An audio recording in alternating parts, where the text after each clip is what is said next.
तर राम मंडळी, मातोश्रीने आमच्या थेट घराकडे न जाता थेट शेतात आणलं होतं. तर विषय त्यांचा असा होता की जाता जाता शेत बघून जाऊ, कारण यायला परत वेळ भेटत नव्हता. म्हणून तिनं जाता जाता दोन्ही कामं उरकून घेतली. पण पिशव्या घेऊन मला हिंडावलं, त्याचं काय. आता ती शेत बघत होती ना. आपला एकच धंदा असतो, प्रत्येक कोपऱ्यातून दिसणारा मस्तपैकी सूर्यास्त मन मोहून टाकतो.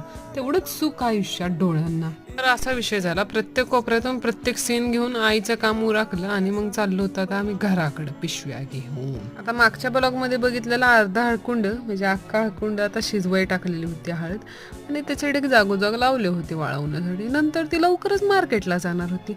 मग आम्ही घराकडे आलून शेवट गोड करायचा म्हणून 1 तीळ 7 जणात न वाटून खाता 1 तीळ माझ्या जीवाच्या तुकड्याबरोबर 10 वेळा वाटून खाऊन मी शेवट असा गोड करून टाकला. तर त्याचा विषय असा झाला होता, उलट नियोजन टाकल्यानंतर ना सरळ नियोजन लावून. तर भेटू मग उद्याच्या ब्लॉग मध्ये. तवर राम.